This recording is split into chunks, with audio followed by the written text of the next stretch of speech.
मी श्वेता मोरे. आज तुमचं चायन वायच्या प्लॅटफॉर्मवरती सहर्ष स्वागत आहे.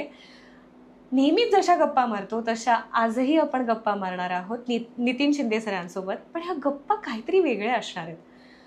बरेच कॉमन टॉपिक आत्तापर्यंत डिस्कस झाले आहेत, ऐकले, तुम्ही पॉडकास्ट ऐकले असतील. पण आजचा जो टॉपिक असणार आहे हा खूपच वेगळा आणि इंटरेस्टिंग आहे.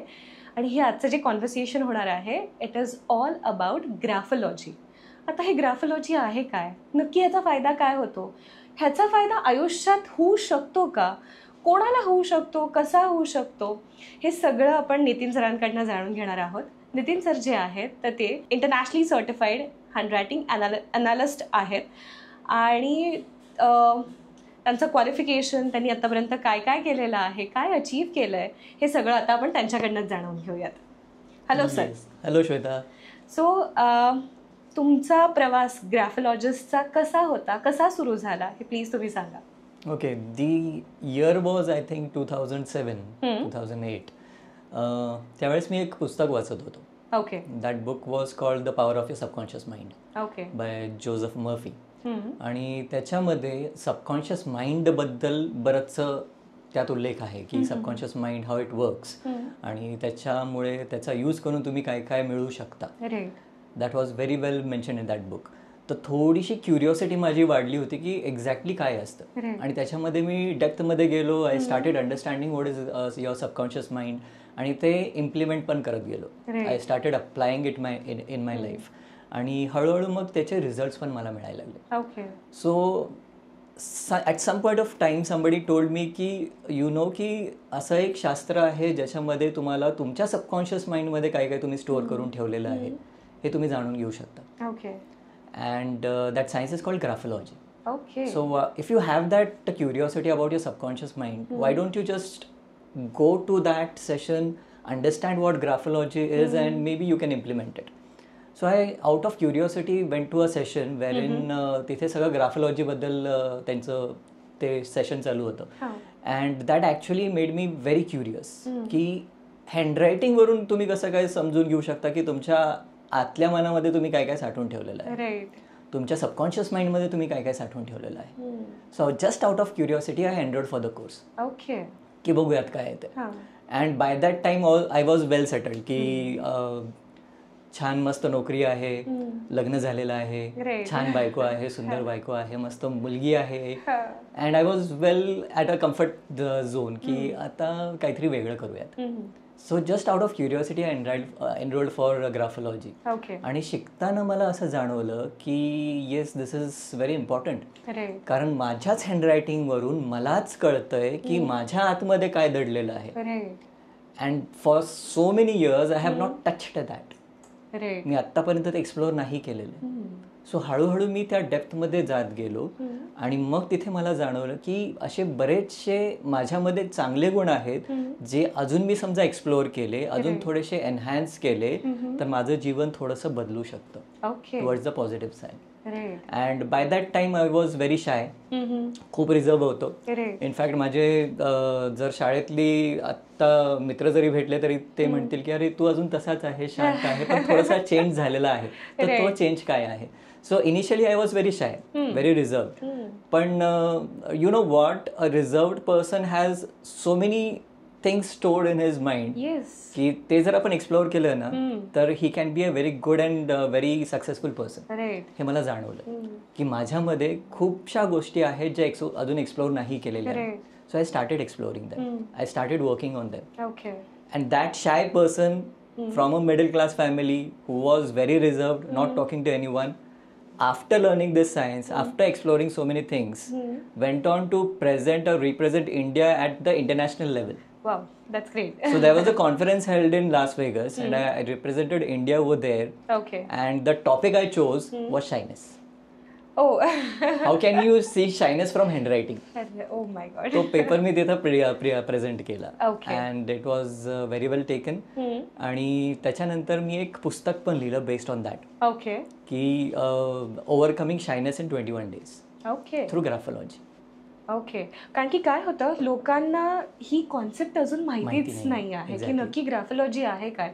हल्ली न्यूमरोलॉजी हे खूप ट्रेंडमध्ये आलेलं आहे आणि माईट बी त्यातनं रिझल्ट पण येतात लोकांना, बट तुम्ही जे सांगताय ह्याच्या मागे सायन्स आहे असं मला वाटतंय. सो हे एक्झॅक्टली आहे काय, म्हणजे हाऊ इट वर्क्स, आणि ग्राफोलॉजी ही नक्की आहे काय हे मला थोडंसं उलगडून सांगा. राईट.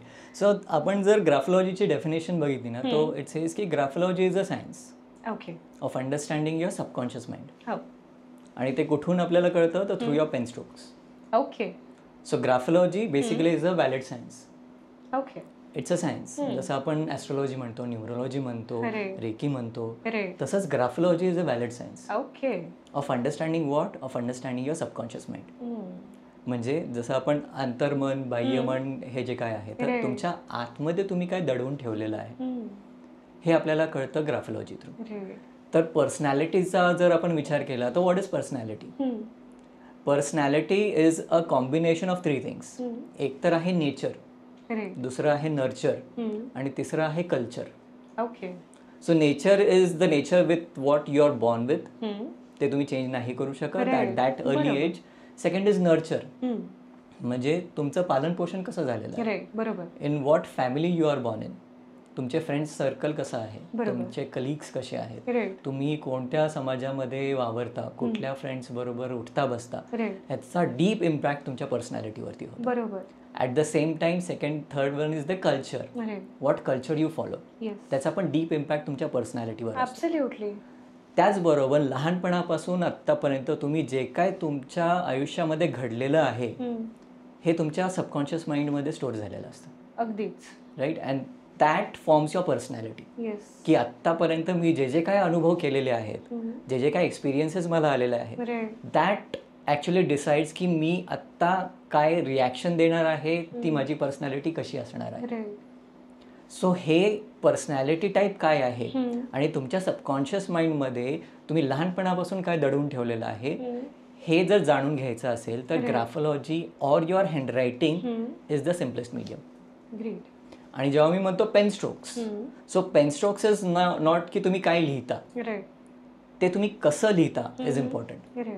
सो आत्तापर्यंत जर आपण हँडरायटिंग बद्दल विचार केला तर एक समजूत असते की हँडरायटिंग छान असेल तर तो व्यक्ती पण खूप छान आहे, किंवा हँडरायटिंग खूप गिचमीड असेल तर तो व्यक्ती पण थोडासा थोडासा निगेटिव्ह असू शकतो. तसं ऍक्च्युली नसतं. Okay. It completely depends on तुम्ही स्ट्रोक्स कसे काढता, की तुमचं वळण त्या हँडरायटिंगचं कसं आहे, तुम्ही ते स्ट्रोक्स कसे बनवता, शार्पनेस आहे का, सॉफ्टनेस आहे का, कर्व्ज आहेत का, वरती किती लिहिताय, खाली किती जात आहे, टिल्ट कसा आहे, स्पेस किती सोडता, मार्जिन किती सोडता, हे सगळं आपण बघतो हँडरायटिंग अनालिसिस मध्ये. अँड बेस्ड ऑन दॅट मी पण ही गोष्ट खूप वेळा माझी ऑब्झर्व केलेली आहे की खूप म्हणजे एखादे काहीतरी कॉन्फरन्स चालू आहे, काहीतरी आपण नोट डाऊन करून घेतोय, थोडं प्रेशराइज्ड असतो, ते इतकं पटापट लिहिलं जातं. सो तिथे कळतं की हे जे आहे हे माझं नाहीये, पण ते त्या फोर्समध्ये सिच्युएशन मध्ये लिहिलं गेलेलं आहे. पण असंच कधी निवांत लिहायला बसलं, बघा ना हल्ली हे निवांत लिहिणं ही गोष्ट किती कमी होत चाललेली आहे. पण म्हणजे मला ह्याच्यावरती तुमचा सुद्धा ओपिनियन पाहिजेच आहे. म्हणजे माणूस आहे, हात दिलाय सुरेख लिहायला, तर ते लिहिणं असलंच पाहिजे ना. तर निवांत लिहायला बसल्यानंतर एकदम सुरेख छान अक्षर येतं. बरोबर. पण मग हे नक्की काय? आणि मी जो प्रश्न तुम्हाला विचारला की आत्ता लोक लिहिणं प्रेफरच करत नाही. बरोबर. सो मला ह्या दोन्ही प्रश्नांची उत्तरं तुमच्याकडनं पाहिजे आहेत. सी, लोकांनी जर लिहिणं बंद केलं आहे तर they are actually closing a best medium to understand their self. कारण आता झालं आहे की डिजिटल माध्यमांमध्ये आपण बरंचसं टायपिंग करतो. बरोबर. बट लिहिण्याचे आपापले फायदे आहेत. लिहिण्याने तुमची क्रिएटिव्हिटी वाढते, लिहिण्याने तुमचं हँड आय कॉर्डिनेशन वाढतं, तुमचे मोटर स्किल्स खूप छान होतात. ॲट द सेम टाइम तुमचा जो मेंदू आहे तो शार्प होतो बाय लिहिण्याने. तुम्हाला तुमची मेमरी रिटेन्शन जर चांगली पाहिजे असेल तर यू हॅव टू राईट. कारण आपल्याला हे पण आठवत असेल की मी जर माझ्या डोक्यात काय आलं तर मी जेव्हा लिहितो त्यावेळेस तो फ्लो अजून छान होतो, मला अजून छान सुचत जातं. मी जर टायपिंग करत असेल तर ते कनेक्शन होत नाहीये.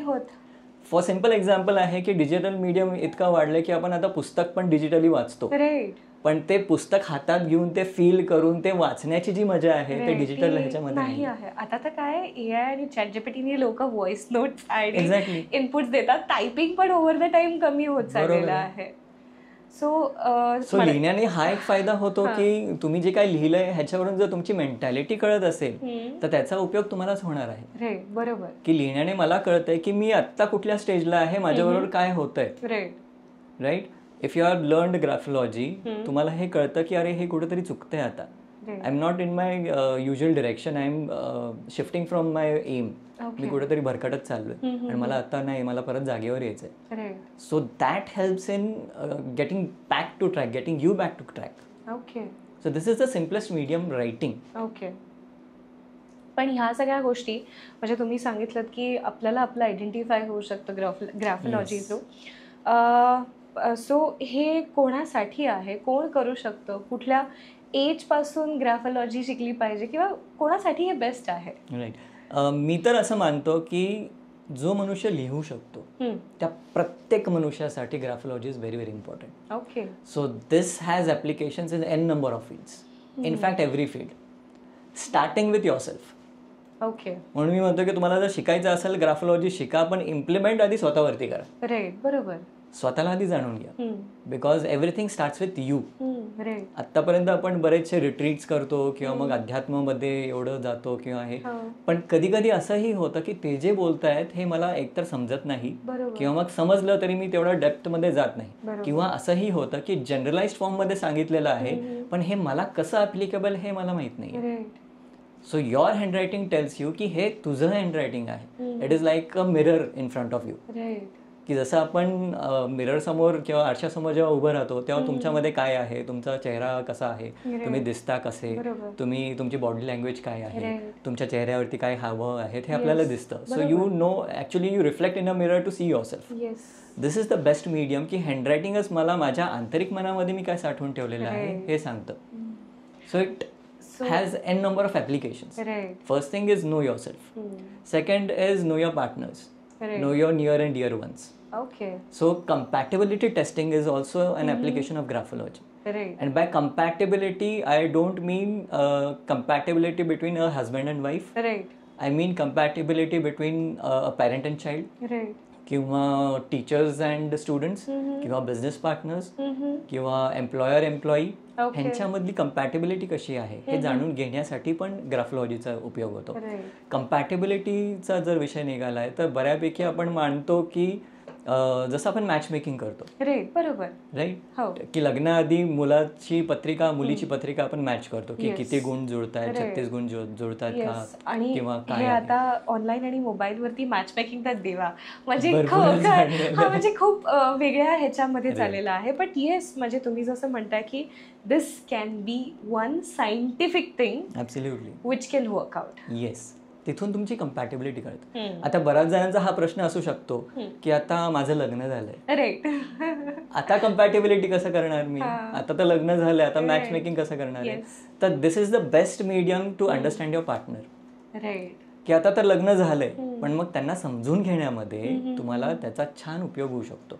In fact when I started understanding my self, I had a selfish motive की जसं मी मला समजून घेतोय तसं माझ्या लाईफ पार्टनरला पण मी समजून घेतलं पाहिजे. So I started understanding her. And that is the basic platform you need to build up. की जिथे तुम्ही दोघं एकाच प्लॅटफॉर्म वरती आहात. Then build on it. So what I did is मी तिला पण एनरोल केलं की जसं माझा मोटिव्ह आहे की मी तुला समजून घेतलं पाहिजे तसं तूही मला समजून घेतलं पाहिजे. सो तिथे आम्ही एका प्लॅटफॉर्म वरती आलो की हा मला काय पाहिजे ते तुला माहिती आहे, तुला काय हवंय हे मला माहिती आहे. सो कंपॅटेबिलिटी ह्याच्याने खूप छान उपयोग होतो. सो काउन्सिलर्स जे कंपॅटेबिलिटी टेस्टिंग करतात त्यांच्यासाठी खूप छान आहे. At the same time parent and child जे रिलेशनशिप आहे ते खूप सुंदर आहे. In fact you being a mom you can relate to this की माझं मूल काय सांगते हे तर मला कळतंय पण ते काय सांगत नाहीये हे पण मला कळलं पाहिजे. So through the handwriting you come to know की त्यांच्या मनामध्ये काय चाललंय. जसं मी शायनेस बद्दल बोललोय, I was a very reserved child, तसा एखादा मुलगा तुम्ही जर अर्ली एजला आयडेंटिफाय केला की अरे खूप छान आहे ह्याच्यामध्ये पण हा प्रेझेंट करत नाहीये किंवा मग ते बाहेर आणत नाहीये, so let's help him. So तिथे तुमचं जे रिलेशन आहे बिंग अ पेरेंट हे खूप छान होऊ शकतं विथ युअर किड.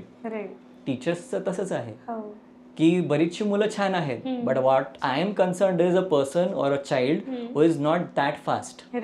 की मी सांगितलेलं पटकन बऱ्याच जणांना कळतं, ह्या मुलाला कळत नाही, बरोबर, मला त्याच्या हँडरायटिंग वरून कळतंय की this is a slow learner, this person or this child is a slow learner. So मला त्यांच्याकडे लक्ष नाही द्यायचं, मला ह्याच्याकडे लक्ष द्यायचं आहे. बरोबर. So that helps through graphology, ते तुम्हाला करू शकतो. At the same time employee स्क्रीनिंगसाठी ह्याचा खूप छान उपयोग होतो. की माझ्या एका कंपनीमध्ये ॲब्सोल्युटली माझ्या कंपनीमध्ये एक पोझिशन आहे, से फॉर एक्झाम्पल मला मार्केटिंगसाठी एक माणूस पाहिजे आहे. सो थ्रू हँडरायटिंग मला कळू शकतो की हा माणूस त्या जॉबसाठी सुटेबल आहे का नाही. आतापर्यंत आपण काय करतो की त्याचे क्वालिफिकेशन बघतो. अगदी अगदी बरोबर. ॲट द मोस्ट आपण काय म्हणतो की इंटरव्ह्यू आपण घेतो आणि तो कसा बोलतोय, काय आहे हे पर्यंत, पण तो ऑनेस्ट आहे का, त्याचं कम्युनिकेशन कसं आहे, किंवा तो पर्सुएशन मध्ये कसा आहे. राईट. इव्हन क्रिएटिव्हिटी सुद्धा, creativity is very important. Digital marketing म्हटलं तर ऑफकोर्स तो माणूस क्रिएटिव्ह तर पाहिजेच आहे. तर हे आपल्याला थ्रू द हँडरायटिंग कळू शकतं की या पोझिशनसाठी हा माणूस सुटेबल आहे का नाही. And we do such employee screening. कारण आता US मध्ये तर खूप हे प्रचलित आहे आणि खूप छान ह्याचा उपयोग होतो. इंडियामध्ये पण हे खूप छान प्रकारे सुरू झालेलं आहे.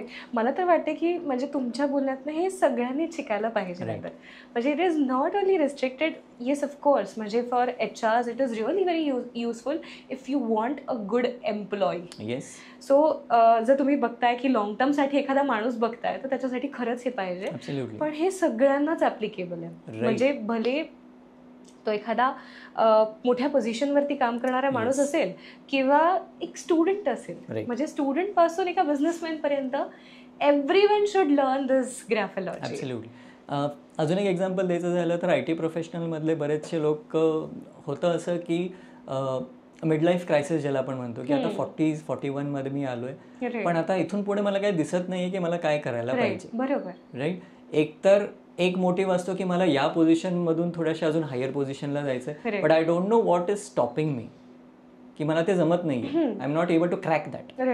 सो तिथे आपल्याला ग्राफोलॉजीचा यूज होऊ शकतो की तुमच्यामध्ये सगळं चांगलं आहे पण थोड्याशा काही गोष्टी आहेत ज्या तुम्ही करत नाही आहात, ते तुम्हाला आयडेंटिफाय होऊ शकतात थ्रू युअर हँडरायटिंग. त्याच्यावरती जरी तुम्ही काम केलं तर you can have a better perspective over there. So म्हणजे मला ह्या सगळ्यातनं सर काय वाटतंय माहिती आहे का, की तुम्ही जसं सांगितलं की आपण आरशासमोर उभं राहिल्यावर आपण काय आहोत हे दिसतो, ग्राफोलॉजीमधनं आपण आत काय आहोत हे दिसतो. म्हणजे आरसा दोन्हीकडनं बघितला पाहिजे, आतनं पण आणि बाहेरनं पण. आणि ज्याच्यामध्ये ग्राफोलॉजी खरंच खूप हेल्प करू शकते. मला अजून एक पुढचा प्रश्न आहे की म्हणजे हल्लीच्या तरुण पिढीमध्ये की खूप गोष्टी नवीन नवीन कळालेल्या आहेत की म्हणजे मेंटल हेल्थ ठीक नाही आहे किंवा काय म्हणतात, म्हणजे हे सगळंच मेंटल गोष्टींवरती खूप आलेलं आहे की माझा मूडच ठीक नाही आहे, माझी मेंटल कंडिशन ठीक नाही आहे, मला I need a psychological consultation for that. तर ह्या सगळ्यात ग्राफोलॉजी कॉन्ट्रीब्यूट करू शकतं का? नक्कीच. आणि कसं करू शकतं? बऱ्याचशा आता केसेस असे पण आलेले आहेत की टीनेजर्स आहेत आणि आजकालचा एक जो ट्रेंड दिसतोय की पेरेंट्सचं जे काही बोलणं आहे किंवा त्यांच्याकडून जे काही इनपुट्स येत आहेत ते मुलांपर्यंत जात नाहीये किंवा मग ते तसे रिॲक्ट करत नाही, किंवा मग एक खोल दरी झालेली आहे in parents expectations and what the child is delivering. So त्याच्यामध्ये आणि mainly in terms of चुझिंग a career की थोडंसं प्रेशराईज पण केलं जात आहे की नाही आता तू 10वी आहेस तर तुला चांगले मार्क मिळाले पाहिजेत, you have to get in to IIT किंवा मग ती स्पर्धा परीक्षा तुला द्यायचीच आहे आणि ते तुला क्रॅक केलंच पाहिजे. तू इफ यू हॅव ऑब्झर्व की खूप सारे क्लासेस ओपन झालेले आहेत वेअर फक्त IIT JEE चे क्लासेस घेतले, फक्त नीटचे क्लासेस घेतले and there is a rat race behind it की नाही मला फक्त तेच क्रॅक करायचं. बट तो जर आपण आकडा बघितला की किती सिलेक्ट होतात आणि किती बाहेर पडतात तर तो आकडा खूप जास्त आहे. मग जे सिलेक्ट झाले त्यांचं तर छानच आहे, पण जे सिलेक्ट झाले नाहीये त्यांचं काय, ते सध्या डिप्रेशन मध्ये जातात की अरे मला ते क्रॅक नाही करता आलं, मला ते जमलं नाही. तर तिथे आपल्याला त्यांना मदत करता येते की तुझं सगळं छान आहे, पण there is life beyond IIT, there is life beyond engineering, there is life beyond medical. तर ते तुम्ही काय एक्सप्लोअर करत नाहीये. So through a handwriting what you come to know is माझ्यामध्ये अजून काय काय असे गुण आहेत जे मी एक्सप्लोअर करू शकतो आणि एक छान करिअर मी त्या अनुषंगाने घडवू शकतो. सो तिथे आपल्याला ह्याचा खूप छान उपयोग होतो. ॲट द सेम टाइम डिप्रेशनमधून बाहेर येण्यासाठी पण ह्याचा छान, there is a concept called graphotherapy. So through graphotherapy आपण हे थोडंसं हळूहळू त्या माणसाला तिथून बाहेर काढण्याचा प्रयत्न करू शकतो. की थेरपी थ्रू व्हॉट इज ग्राफोथेरपी. आता थेरपी इज समथिंग की जसं मी म्हणालो की हँडरायटिंग थ्रू तुम्हाला तुमच्याबद्दल बरंचसं कळू शकतं. बरोबर. ॲट द सेम टाइम एक प्रश्न आता निर्माण होतो की कळलं ठीक आहे, मला आता चेंज करायचं, माझ्यामध्ये काय नेगेटिव्ह आहे ते आता मला चेंज करायचं. So first thing is you start through your thinking, की माझं थिंकिंग थोडंसं मला चेंज करायचं, थोडेसे पॉझिटिव्ह अफर्मेशन्स आणि हे सगळं मला चालू करायचे. ॲट द सेम टाइम आम्ही त्यांना सपोर्टसाठी ग्राफोथेरपी देतो की थ्रू हँडरायटिंगच आपल्याला ते चेंजेस आणायचे. जो नेगेटिव्ह स्ट्रोक आहे मला दिसतोय की ह्याच्यामुळे हा सगळा प्रॉब्लेम होतोय, तो आपल्याला थोडासा पॉझिटिव्ह करून त्याच्यातून त्याला मदत होईल असं काहीतरी त्याला एक कॉम्बिनेशन द्यायचं. ते त्यांनी प्रॅक्टिस केल्याच्या नंतर हळूहळू त्याचा असर त्याच्या मनावरती होणार आहे. ह्याचा एक छान एक्झाम्पल मी देईन की एक मुलगी होती and she was very good, again थोडीशी रिझर्व्ड आणि not able to express herself. पण तिचं अनालिसिस झाल्याच्या नंतर कळलं की शी इज व्हेरी फ्लेक्झिबल आणि तिची आवड आम्ही मग थोडासा एक्सप्लोअर करण्याचा प्रयत्न केला. तर she was very good in yoga. योगाचा तिला छान हे गंध पण होता आणि आवड पण होती की गिव्हन अ चान्स तू काय करशील. सो शी सेड की given a chance I will go for yoga, teaching yoga. मग तिला थोडंसं प्रोत्साहन दिल्याच्या नंतर शी स्टार्टेड योगा क्लासेस, म्हणजे आधी शिक्षण घेतलं तिने व्यवस्थित and now she is getting in to that profession की मी योगा क्लासेस घेणार. सो हे एक्सप्लोअर करता आलं पाहिजे. बरोबर. आणि खूप छान प्रकारे ती आता सगळं हँडल करते. मस्त झालं तिचं पण करिअर. येस. सो म्हणजे हे तर तुम्ही ग्राफोथेरपी अजून एक नवीन कॉन्सेप्ट सांगितलेली आहे, पण म्हणजे बरीच लोक सह्या बदलतात. तर हे सह्यांचं नक्की काय गिमिक काय आहे, म्हणजे काय गुड काय दडलेला आहे ह्याच्यात आणि ग्राफोलॉजी ह्याच्यात कसं कॉन्ट्रीब्यूट करते. Right. So signature is a part of your handwriting. Right. The only difference is signature is your public image. Right. बरोबर. म्हणजे ती इमेज जी तुम्ही लोकांना दाखवू इच्छिता की दिस इज मी. की आपण जर वे बॅक राजांच्या काळामध्ये गेलो तर तिथे एक शिक्का असायचा, बरोबर, एक स्टॅम्प असायचा की this is a mohar, this is a stamp which is representing the king. Right.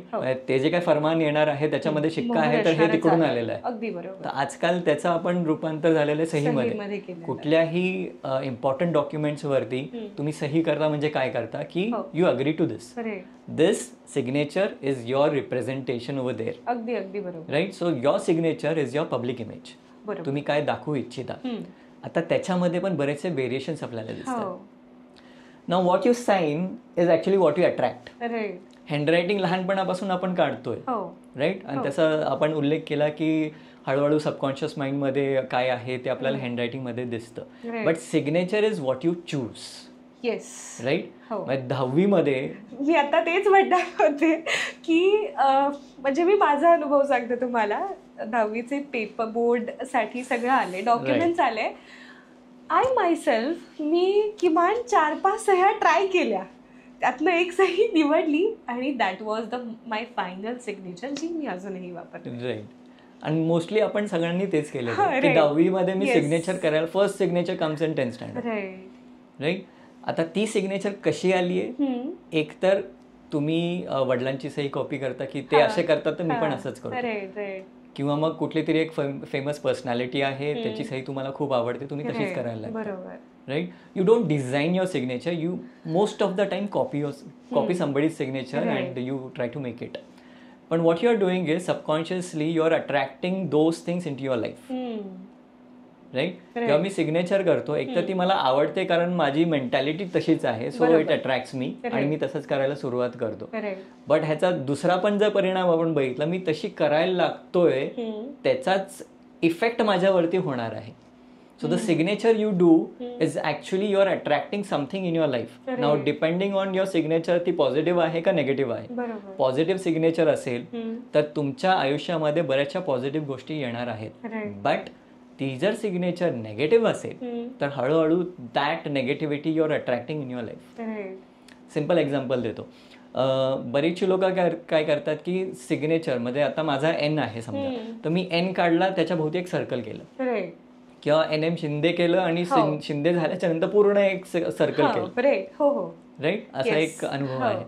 तर सर्कल केलं म्हणजे काय केलं तर I am actually enclosing myself into a shell.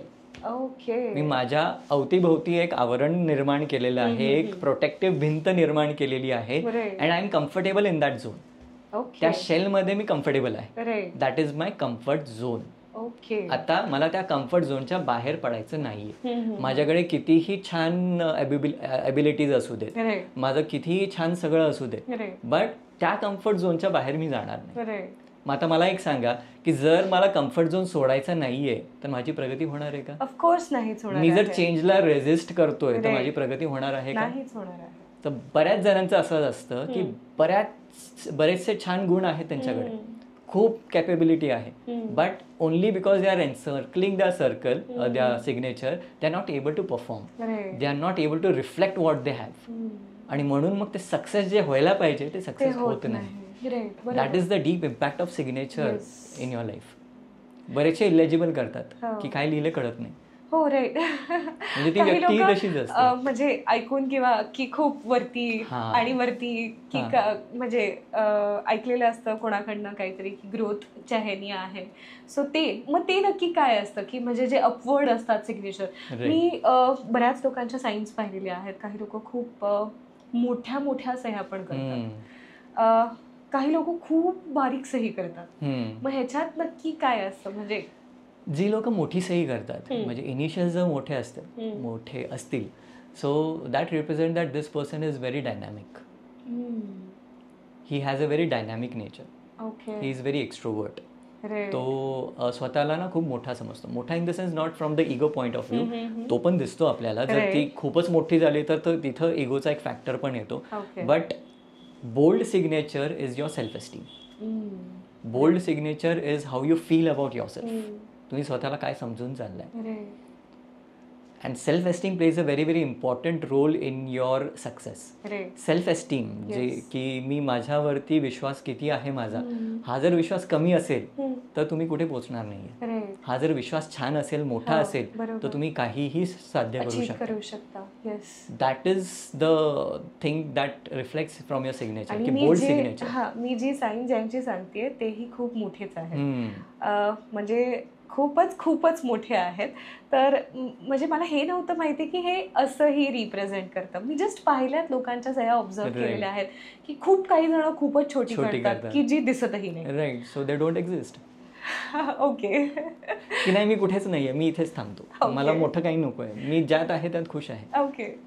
So they are very reserved, very shy, very की आहे त्यात मी समाधानी आहे, मला वेगळं काही नको. ओके. सो दे रेझिस्ट चेंज.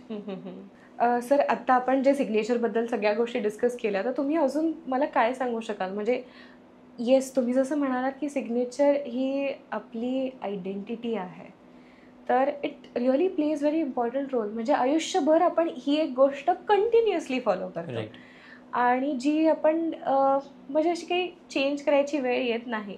पण ग्राफोलॉजिकली तुम्ही ह्याच्यात काय सजेशन देता? काय झालं पाहिजे? म्हणजे चेंज करायची म्हणजे झाली पाहिजे, नाही झाली पाहिजे, कसं काय आहे? See, when we do analysis, signature analysis जेव्हा आपण करतो तेव्हा mainly we do not just go for signature analysis. फक्त सिग्नेचर आपण अनालिसिस नाही करत, we also see the script.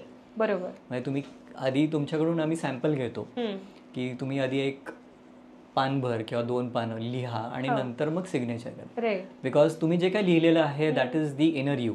जसं आपण डिस्कस केलं की तुमच्याबद्दल जे जे काय आहे ते तुमच्या हँडरायटिंग मधून कळतं. So the script is the inner you, while the signature is what you want to show your public image, your social image. So while doing the analysis आपण काय करतो की दोन्हीचं कॉम्बिनेशन करतो. We do the handwriting analysis also at the same time signature analysis.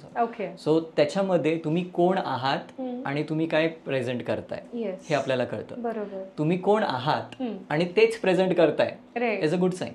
बरोबर. पण तुम्ही एक डिफरंट पर्सन आहात आणि तुम्ही काहीतरी वेगळं सांगताय, शो करताय, दॅट इज कुठेतरी मिसमॅच होतंय. सो तिथे आपण काम करायला सुरुवात करतो. सो जसं मी सांगितलं की ग्राफोथेरपी आपण करतो. So we do not go for directly changing the signature instantaneously की हा ही सिग्नेचर आहे आता अशी कर. ऑफकोर्स कोणाला नाही पटणार ना हे. मी इतके वर्ष मी ती सिग्नेचर करतोय तर त्याचा इफेक्ट माझ्यावरती नॅचरली झालेला आहे. बरोबर. मी सडनली ते चेंज नाही करू शकत की सडनली मी सांगितलं की तू आता खूप छान मुलगा आहे, एकदम वाईट वागायला सुरुवात कर, एकदम वाईट आहे एकदम छान वागायला सुरुवात कर. हे लगेच नाही होणार. You have to take some time. That is where graphotherapy comes into picture. की हळूहळू तुमची जी आतली स्क्रिप्ट आहे, तुमची जी इनर जे काय पोटेन्शियल आहे ते हळूहळू आपण त्याला रिफाईन करायचा प्रयत्न करतो. हळूहळू त्याला आपण निखारण्याचा प्रयत्न करतो. And when it comes to signature, signature brings a lot of change in your life. Changing a signature brings a lot of change in your life. तर हे सडन चेंज आपण नाही आणत, हळूहळू कालांतराने ती चेंज करायला लावतो. So signature change comes at a later stage. का? कारण ती जी नवीन सिग्नेचर असणार आहे त्याच्यातून जे काही तुम्हाला इफेक्ट्स मिळणार आहेत ते सहन करण्याची, ते झेलण्याची कॅपॅसिटी तुम्हाला पाहिजे. बरोबर. ॲब्सोल्युटली. म्हणून what we do first is make you ready for those change. एकदा तुम्ही रेडी झालात की वी चेंज द सिग्नेचर. की आता तुम्ही केपेबल आहात की नवीन जे काही चेंजेस येणार आहेत माझ्या आयुष्यामध्ये, I am capable enough to handle those changes. Right. जसं माझं पण उदाहरण मी दिलं होतं की नाही तुम्हाला पेपर प्रेझेंट करायचा आहे US मध्ये जाऊन. जर मी आधीचा माणूस असतो, शाय आहे, रिझर्व्ड आहे आणि फॉरेनर लोक आहे, गोरी माणसं आहेत सगळं समोर आणि मला सांगितलं जा बोल इंग्लिश मध्ये बोलायचं तुला, मला नसतं जमलं. राईट. की मोठ्या प्रमाणावर लोक बसलेली आहेत समोर आणि मी स्टेजवरती थांबलो. एकतर मी शाय आहे, मी कुठेतरी झाडे मागे लपणारा माणूस आहे, मला तुम्ही समोर आणून टाकलं आणि बोल आता म्हटलं तर नाही जमणार आहे. You need certain changes to happen in your life. त्याच्यानंतर या की हा आता मी तयार आहे, आता मी जाऊन मी बोलू शकतो. बरोबर. So same happens with signature change. की हळूहळू आपण त्या माणसाला त्या चेंज स्वीकारण्याची कॅपॅसिटी तयार करतो आणि मग आपण सिग्नेचर चेंज करतो. सो तो जो इम्पॅक्ट असतो ना, he is doing it consciously now. की हा मला हे साध्य करायचंय म्हणून मी हे करतोय. ते ब्लाइंड नाहीये की मी चेंज केली, ह्याचा काय परिणाम होतोय माझ्यावरती मला काहीच माहित नाहीये. I am just blindly following what is saying. तसं नाहीये. आपण जेव्हा सिग्नेचर चेंज करतो त्या समोरच्याला सांगतो की आता या महिन्यामध्ये तुला या गोष्टीवरती फोकस करायचा आहे, तुझ्यामध्ये हे थोडंसं कमी आहे, so will first focus on those things. तू शाय आहे, रिझर्व्ड आहे, स्टार्ट कम्युनिकेटिंग. बरोबर. थेरपीचं लोकांना एक कसं असतं, गुड असतं की थेरपी म्हणजे मी थेरपी केली की झालं, संपला विषय, हे आपोआप होणार आहे सगळं, सिग्नेचर बदलली, संपलं आता व्हायला पाहिजे. स्टार्ट टू वेट की अरे हा आता होईल, आता काहीतरी होईल. नाही होत. ऑफकोर्स. कुठलीच गोष्ट कुठलीही थेरपी घ्या, जोपर्यंत तुम्ही स्वतः त्याच्यावरती प्रयत्न करत नाहीये, स्वतः एफर्ट्स टाकत नाहीये, this is just a supportive medium. Yes of course. This is just supportive. हे सगळं नाहीये, हे सर्वस्व नाहीये. You have to work, you have to put your efforts. This is supporting. It will support you in a very very beautiful way. पण efforts तुम्हालाच द्यायचे. Great. So very great conversation आणि खरंच खूप वेगळा आणि इंटरेस्टिंग टॉपिक होता हा. आणि खरंच लोकांना अजूनही ह्या बाबतीत अवेअरनेस नाही आहे आणि उलट लोकांना हे कळालं पाहिजे की this is also one of the solution. Absolutely. प्रत्येक जण कशा ना कशातनं तरी जात असतो. काय आयुष्य थोडी सोपं आहे. सो त्याला तुम्ही सुंदर बनवू शकता छान लिहून. सो लिहिण्यासाठी if you need a guidance आणि ह्यातनं खरंच जर काही आयुष्यात बदल होऊ शकणार आहेत, ऑफकोर्स होऊच शकणार आहेत आणि तुमच्याकडनंच होणार आहेत. म्हणजे ह्याच्यासाठी तुम्हाला वेगळं काही करायची गरज नाही. म्हणजे वजन कमी करायचं आहे, पळा. तुम्हाला स्वतःला बदलवायचं आहे तर फक्त लिहा. सो त्याच्यामुळे खरंच आजचं कॉन्व्हर्सेशन खूपच एक्सलंट होतं. मला तुमच्याशी गप्पा मारून बऱ्याच गोष्टी कळल्या आणि जे ऐकणार आहे त्यांना सुद्धा भरपूर कळणार आहे. आणि नक्कीच आम्ही अपेक्षा करतो की लोक आपल्याला अजून अजून प्रश्न विचारतील आणि तुमच्यासोबतही कनेक्ट होतील आणि त्यांच्या आयुष्यात बदल घडून येतील. नक्कीच. Thank you so much sir. My pleasure. खूपच छान वाटलं, बऱ्याच गोष्टी कळल्या. नक्कीच जे आमचे गेस्ट आहेत ते तुम्हाला प्रश्न विचारतीलच आणि तुमच्यासोबत कनेक्ट होतील. नक्कीच. सो नक्की बघा, पूर्ण एपिसोड बघालच आणि जे काही प्रश्न असतील तर तुम्ही DM करू शकता आणि प्रश्न विचारू शकता. थँक्यू.